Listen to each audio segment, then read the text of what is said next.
Hello friends, स्वागत है आप सभी का दिशा क्लासेस के ऑनलाइन यूट्यूब चैनल पर। जहां पर अभी मैं आपके सामने क्लास 12th मैथ्स का गणित रिवीजन टेस्ट का पूरा हल लेकर आया हूं। तो अच्छे से इसको देखिए और लिखिए। अभी मैं पूरा आपको कुछ भी हल नहीं करवाऊंगा, आपके सामने आंसर है, आप एज इट इज़ देख कर लिख सकते हैं।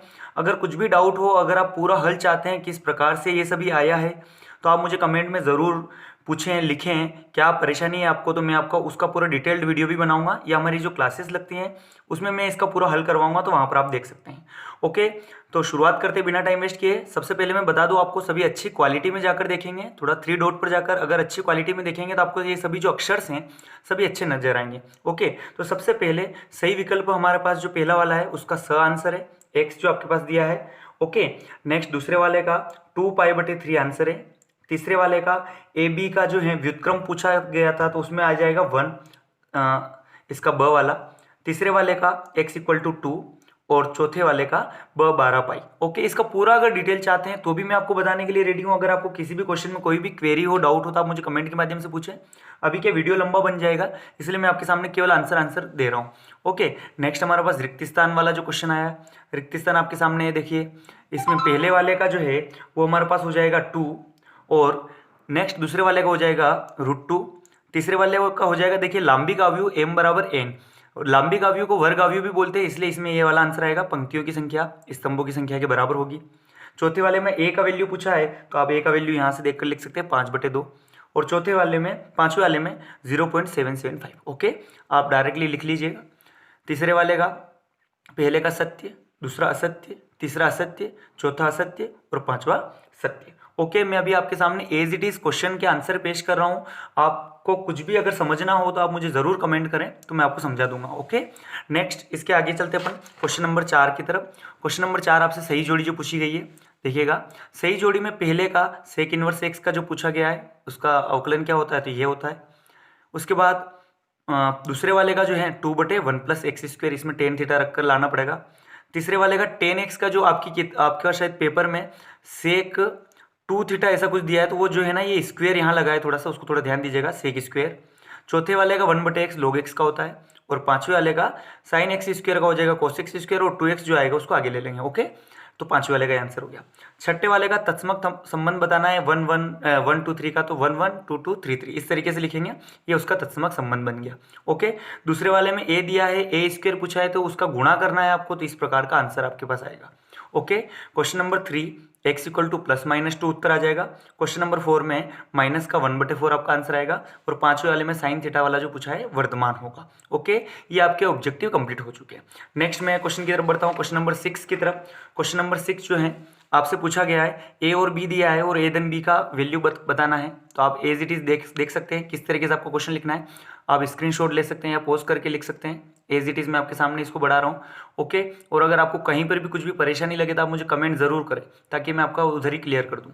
ओके, ठीक है। और अगर आपको डिटेल चाहिए तो मेरी जो ऑफलाइन क्लासेस होगी थी उसमें मैं आपको इसका डिटेल करके बताऊंगा, और वहाँ पर भी मैं लाइव पढ़ाऊंगा। ओके, तो आपके पेपर खत्म होने के बाद क्वेश्चन नंबर 7 का ये आंसर है आपके पास। ओके, तो इस तरीके से आप देख सकते हैं। क्लियर हो गया। क्वेश्चन नंबर 7 यहाँ पर कंप्लीट हो चुका है हमारे पास। क्वेश्चन नंबर 8 की तरफ बढ़ते हैं अपन। क्वेश्चन नंबर 8 का जो आंसर आपके सामने, देखिए, मैंने बहुत मेहनत से, हमारा कुछ स्टूडेंट से मिलकर हमने बनाया है, तो आपके लिए तो ज़रूर इसको अच्छे से देखें, शेयर करें ज़्यादा से ज़्यादा, ताकि दूसरे का भी भला हो सके। x = ये दिया है, y = ये दिया है, dy/dx निकालना बड़ा आसान सा, एक बार इसका अवकलन कर देंगे, एक बार इसका अवकलन कर देंगे। ओके, तो t के सापेक्ष अवकलन करने पर x का अवकलन करेंगे तो 2a आ जाएगा, क्योंकि t का 1 होता है, और y का जो अवकलन करेंगे अगर आप देखेंगे यहाँ पर, ठीक है, तो y का अवकलन हो जाएगा हमारे पास 2at, क्योंकि 2 आगे आ जाएगा इसका और a। ओके, तो dy/dx निकालना है, तो ऊपर वाले इसमें से इसका भाग दे देंगे। ओके, तो 2a से 2a कट जाएगा, t बच जाएगा। ओके, मैं पूरा डिटेल में नहीं जाऊंगा, नहीं तो वीडियो बहुत लंबा हो जाएगा। आप आराम से पॉज करके इसको देखिए। क्वेश्चन नंबर 9 का जो आंसर है, 2x then 3y = cos x, और आपसे dy/dx ज्ञात करना है। एज इट इज कुछ नहीं लिखना है, एज इट इज ये लिख दीजिए, और इसका x के सापेक्ष अवकलन करने पर x का होता है 1, y का होता है dy/dx, और cos x का होता है sin x। ये 2 इधर चला गया, तो sin x - 2 आ गया, और ये 3 में आ गया। ये आपका आंसर हो गया। ओके, नेक्स्ट क्वेश्चन की तरफ बढ़ते हैं। क्वेश्चन नंबर 10 की तरफ बढ़ेंगे। क्वेश्चन नंबर 10 आपके सामने, प्लीज ध्यान दीजिए। आराम से आप पोस्ट करके लिख सकते हैं, कोई दिक्कत नहीं है। ओके, कुछ भी परेशानी हो तो कमेंट के माध्यम से पूछिए। ये वाली चीज़ नहीं लिखेंगे तो भी चलेगा, डायरेक्टली यहाँ से लिखिए, ये प्रश्न में दिया है। और आपको dy बाई डी एक्स ज्ञात करना है। डायरेक्टली इसका अवकलन करना है। देखिएगा रूट के x का जो अवकलन होता है, देखिए पहले तो हमने एज इट इज वो की वैल्यू लिख दीजिए, कोष्टक लगा दीजिएगा, दो जो है कॉन्स्टेंट बाहर आ गया। रूट एक्स का होता है 1/2 रूट एक्स, टेन एक्स का होता है सेक स्क्वायर एक्स और एक्स स्क्वायर का होता है 2x, सभी एक साथ कर लिया है। ओके, आगे बढ़ेंगे अपन, बस इसको हल कर रखा है, कुछ भी नहीं किया। ये 2 इस 2 से 2 कट गया, 2x आगे आ गया। आप आराम से देखिए, नहीं समझ में आए तो पूछिएगा, मैं पूरा सिखा नहीं रहा हूँ, समझा नहीं रहा हूँ, अभी मैं केवल आंसर्स दे रहा हूँ। अगर आपको पूरा डिटेल में चाहिए तो मुझे कमेंट ज़रूर करें, तो मैं आपको यहाँ पर बता दूंगा। ओके, आंसर इस तरीके से आ जाएगा। आंसर यहीं पर खत्म हो सकता था, लेकिन आपकी किताब में कुछ आंसर इस प्रकार से दिए हैं। किताब में आपको कोई भी बहुत सारे क्वेश्चन नहीं मिलेंगे, उनमें वैल्यू चेंज कर दी है, तो मैंने उसको सही से करके आपके सामने लाया हूँ मैं। ओके, तो इसका आंसर परफेक्टली ये होगा। ओके, ठीक है, चलिए नेक्स्ट क्वेश्चन की तरफ बढ़ते हैं। क्वेश्चन नंबर 11 आपके सामने आ गया। क्वेश्चन नंबर 11 अगर आपको दिख रहा हो तो, question number 11, okay, F X दे रखा है और बोला है अंतराल ज्ञात कीजिए जिसमें ये वर्धमान है या ह्रासमान है। कुछ नहीं करना है, एफ एक्स जो दिया है आप एफ डैश एक्स ज्ञात कर लीजिए। आप अगर इस तरीके से अवकलन करेंगे तो आपको ये आएगा, और आपको कुछ नहीं करना है। वर्धमान के लिए ग्रेटर देन 0 करना है, गुणनखंड करना है, इससे जो दो वैल्यू आएगी x=3 और x=-3। तो प्लीज ध्यान दीजिएगा, वर्धमान के लिए ये वाली चीज लिख देनी आपको, और ये चीज नेक्स्ट वाले आगे ह्रासमान में चलेगी, देखिए same to same.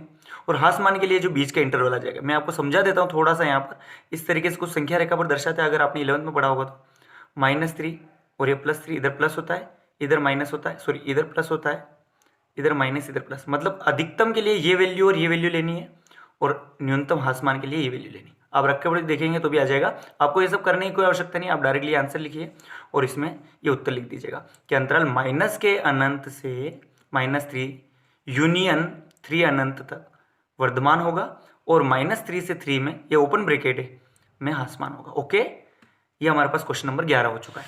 Question number 12 की तरफ बढ़ते हैं। देखिएगा क्वेश्चन नंबर 12 आराम से पोज करके लिखिए, कोई दिक्कत नहीं, कोई जल्दी नहीं है। क्वेश्चन नंबर 12 आपके सामने है। एक गोले की त्रिज्या दे रखी है और उसमें आपसे पूछा है कि उसके आयतन में परिवर्तन की दर बतानी है। r=8 दे रखा है, डेल आर दे रखा है प्रश्न में। गोले का आयतन का सूत्र होता है 4/3πr3। बस आपके पास, और तो dv/dr क्या हो जाएगा, यहाँ से अगर देखा जाएगा तो ये 3 आगे आ जाएगा, 3 से 3 कैंसिल हो जाएगा, तो 4πr² हो जाएगा, एक घात कम होगी तो। और एक ये फार्मूला होता है हमेशा, आप अगर उच्चिष्ट और निम्निष्ट मान में देखेंगे, त्रुटि में देखेंगे तो ΔV/dV/dr × ओके, आप समझ सकते हैं, हमारी मैंने वीडियो भी बना रखे हैं, पूरा सभी एक एक सवाल बता रखा है। ओके, उसमें हमने ऊपर से ये वैल्यू रख दी, यहाँ पर ऊपर से वैल्यू रख दी, और यहाँ पर r की जगह 8 रख दिया। पूरा हमने कैलकुलेट किया तो हमारे पास आया 5.12 cm3। ओके, यहाँ पर हमसे पूछा 52 cm3 बटे सेंटीमीटर लिखें, क्योंकि आपने सेंटीमीटर क्यूब ही आएगा, सेंटीमीटर क्यूब ही आएगा, क्योंकि यहाँ पर हमें त्रुटि बतानी है, परिवर्तन की दर नहीं बतानी है, केवल सेंटीमीटर क्यूब ही लिखिएगा। Okay, next question number 13 as it is लिख लीजिएगा। कुछ भी नहीं समझा रहा हूँ मैं, अब आराम से इसको लिखिए, समझिए, और अगर कुछ भी प्रॉब्लम हो तो कमेंट के माध्यम से पूछ सकते हैं। ओके, ये हमारे पास क्षेत्रफल में परिवर्तन की दर आ गई, तो इसको यूनिट के साथ लिख देंगे अपन। ओके, नेक्स्ट क्वेश्चन नंबर 13 हो चुका है। क्वेश्चन नंबर 14 की तरफ बढ़ेंगे हम। दो संख्याओं का योगफल 8 है, तो वे दो संख्याएं कैसी होगी, 100 और 8 - 1 होगी ना, और इनके वर्गों का योग न्यूनतम चाहिए, एज इट इज लिखते रहिए। और न्यूनतम और अधिकतम के लिए dy/dx = 0 होता है, यहाँ पर न्यूनतम के लिए ही सही है ये। ओके, इस तरीके से करेंगे, और अगर आप हल करेंगे इस पूरे को तो आपको x का वैल्यू मिलेगा 4, और अगर दूसरे वाली संख्या में लिखेंगे तो 8 - 4 करेंगे तो भी 4 आएगा। तो वो दोनों संख्याएं क्या होगी, 4,4 होगी, जिनके वर्गों का योग न्यूनतम होगा। ओके, 8 के दो हिस्से ऐसे 4 और 4 में ही करेंगे तो ही न्यूनतम मान आएगा। ये क्वेश्चन नंबर 14 हो चुका है। क्वेश्चन नंबर 15 की तरफ बढ़ते हैं। कुछ भी अगर आपको डाउट हो तो मुझे कमेंट के माध्यम से पूछ सकते हैं। ओके, एफ एक्स दे रखा है, जी एक्स दे रखा है, GOAF और FOG निकालना है। GOAF में जी के अंदर एफ एक्स लिख देंगे, बस यहाँ हमने रख दिया एफ एक्स की जगह, यहाँ एक्स की जगह एफ एक्स, और 1/2 as it is. F x का वैल्यू रख दिया, और ये 1/2 घात दोनों में बांट दी, इन दोनों में, और यहाँ से ये कट गया और 2x वैल्यू आ गया। इसी तरीके से FOG, f(g(x), उसमें 4x², तो यहाँ पर 4gx का होल स्क्वायर, और gx का वैल्यू है x⁻² 1/2, यहाँ रख दिया। ये घात से ये घात कट जाएगा, यहाँ पर बच जाएगा 4x। पहले वाले में 4 अंदर था, इस वाले में बाहर, इसलिए यहाँ पर 4x। तो पहले का आंसर आ जाएगा GOAF का 2x और FOG का आ जाएगा 4x। ओके, क्लियर हुआ क्वेश्चन नंबर 15। क्वेश्चन नंबर 16 की तरफ बढ़ेंगे। सभी पूरा सॉल्यूशन आपके सामने, आप आराम से देखिए।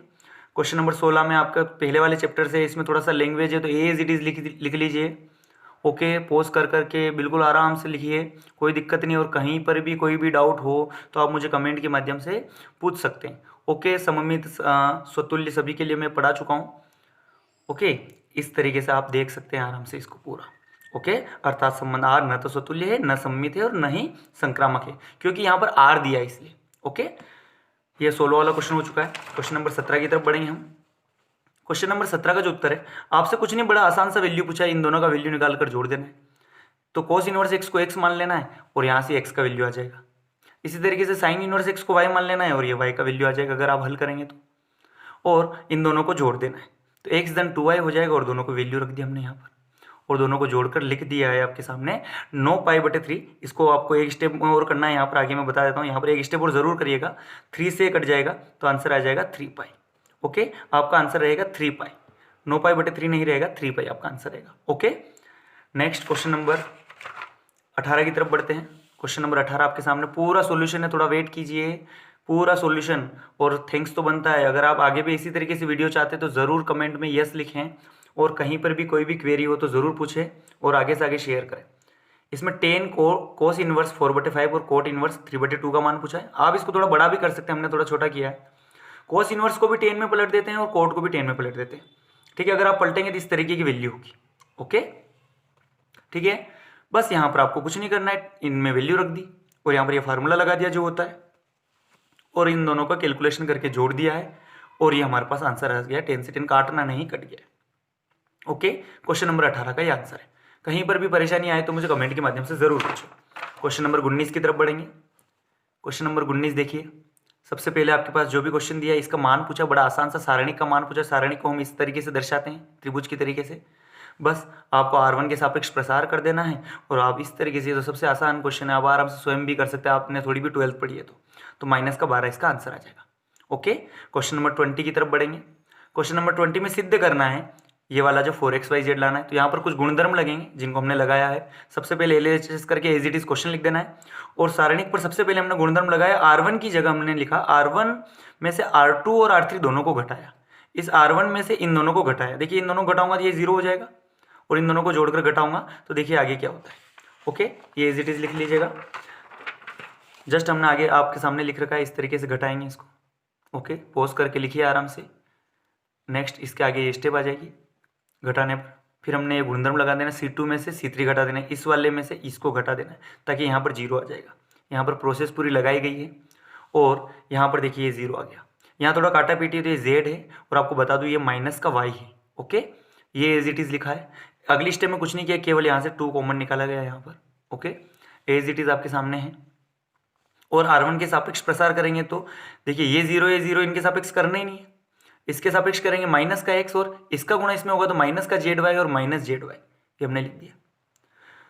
देखिए 2 -x एज इट इज, इनको मैंने हटा दिया और माइनस ZY -2ZY और माइनस माइनस प्लस 2xyz।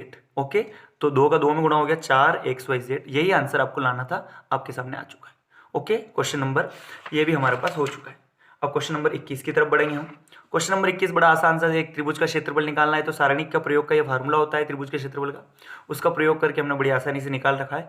इसलिए आप इसको फटाफट से पूरा देख लीजिए। ओके, पूरा मैथ्स का सॉल्यूशन है, कहीं पर भी नहीं मिलेगा आपको इतना एक्यूरेट। हमने बहुत मेहनत, लगभग 5 घंटे की मेहनत के बाद ये पूरा बनाया है, तो आप जरूर इसको अच्छे से देखिए। 18 वर्ग इकाई हो जाएगा क्षेत्रफल का सूत्र। ओके, नेक्स्ट हमारे पास क्वेश्चन नंबर 22 की तरफ बढ़ेंगे हम। क्वेश्चन नंबर 22 थोड़ा सा बड़ा है, थोड़ा ध्यान से देखिएगा। इसका मैंने अथवा वाला बताया है, ध्यान दीजिएगा। ए और बी दे रखा है, आपसे ए बी इनवर्स और बी इनवर्स ए निकालना है। सबसे पहले इसको निकाल लेते हैं। LHS के लिए ए और बी का गुणा करना पड़ेगा। देखिएगा, गुणे का नियम आप जानते हो तो इस तरीके से गुणा होता है। और अगर इनवर्स निकालना हो तो उसका सूत्र होता है एडजॉइनिंग ए बटे मोड ए। आपको कुछ नहीं करना है, एडजॉइनिंग ए निकाल देना है। एडजॉइनिंग ए में ये दोनों एक्सचेंज हो जाते हैं और इन दोनों के चिन्ह चेंज हो जाते हैं।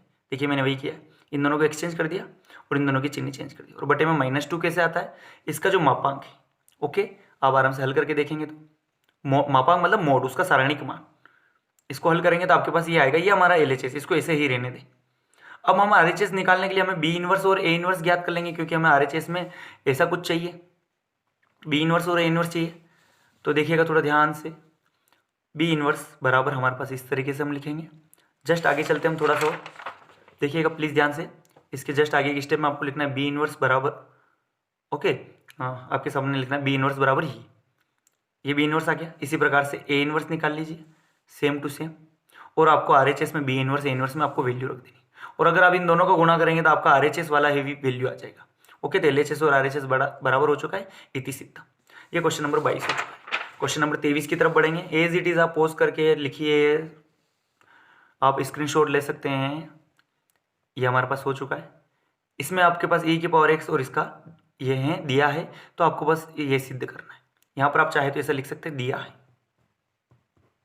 है करके लिख सकते हैं। ओके तो कुछ नहीं करना है, इसके सापेक्ष हमको क्या करना है, अवकलन कर देना है। कुछ भी विशेष वाली बात नहीं, गुणे का नियम लग जाएगा। First as it is second का, then second as it is first का। e की पावर y का होता है, e की पावर y का होता है dy/dx, और 1 का होता है 0। इसको अगर आप कैलकुलेट करेंगे जैसे कैसे करके तो dy/dx माइनस, क्योंकि ये ey कट जाएगा। अब आराम से देखिएगा, ओके और अगर समस्या हो तो मुझे पूछिएगा। अगर इसका डबल अवकलन करेंगे, इसका तो डबल अवकलन ये हो जाएगा, और इसका डबल अवकलन करेंगे तो कुछ इस प्रकार से होगा, क्योंकि इसकी ये ऊपर चला जाएगा तो -1 घात आगे आ जाएगी, तो माइनस माइनस प्लस, और यहाँ पर --2 हो जाएगा। ओके इस -2 को मैंने नीचे लिख दिया 2।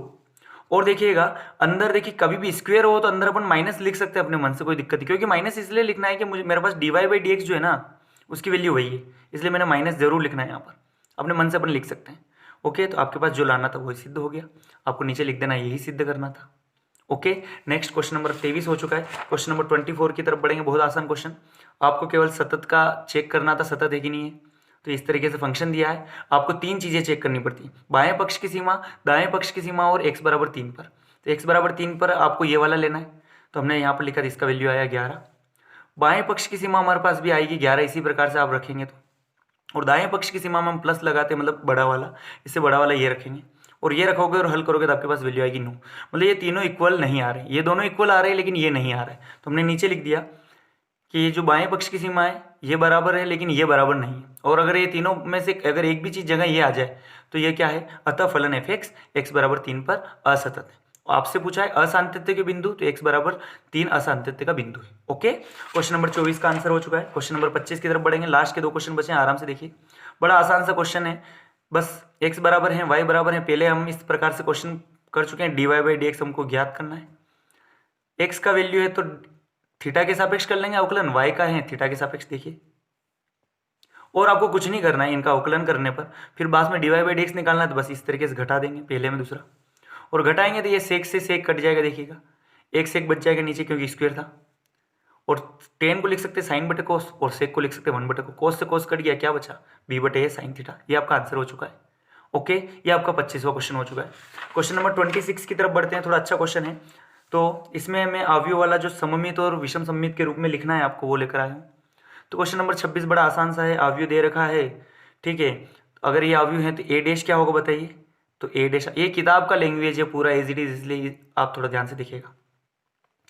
तो माना आप आराम से लिखिएगा पूरा एज इट इज, इस तरीके से p इन दोनों को जोड़ेंगे, और अगर जोड़ेंगे तो p डैश हमारे पास, अगर p हमारे पास ये आ रहा है, p हमारे पास ये आ रहा है, देखिएगा p यहाँ पर डैश नहीं है, ठीक है, p ही है, और यहाँ p डैश, और p डैश किसके बराबर आ रहा है, p आ रहा है, तो ये सममित है। ओके क्योंकि हमने p एक ऐसा आव्यूह लाए हम ये वाला, ठीक है। आराम से आप तो पोज करके एज इट इज लिखिए, समझने जैसा होगा तो मैं फिर समझाऊंगा। इसी प्रकार से q विषम सममित ले लिया, माइनस करोगे तो ओके ऐसा पोज करके लिखिए। जस्ट इसके पीछे एक और थोड़ा सा और सॉल्यूशन बचा है। q बराबर इस प्रकार से आएगा, और q डैश करोगे तो एक माइनस आया। ये क्या है, विषम सममित है। यहाँ पर चाहे तो आप लिख सकते हैं जो कि विषम सममित है, विषम सममित है। ओके बस आपको कुछ नहीं करना है। q बराबर 1/2 a माइनस a डैश, एक विषम सममित आव्यूह है, और p प्लस q अगर जोड़ेंगे तो वो a के बराबर ही आ रहा है। तो देखिए a जो है p प्लस q के रूप में आगे नहीं आ गया, और ये सममित है और ये विषम सममित है। ओके तो बस अतः आव्यूह a एक सममित और एक विषम सममित में व्यक्त किया गया। ओके तो थैंक यू आप सभी का। कैसा लगा वीडियो मुझे कमेंट में ज़रूर बताएं, और अगर आगे की वीडियो भी चाहते हैं तो यस लिखिए, और हमारे साथ जुड़ने के लिए चैनल सब्सक्राइब ज़रूर करें। मिलते हैं नेक्स्ट वीडियो में। Okay thank you.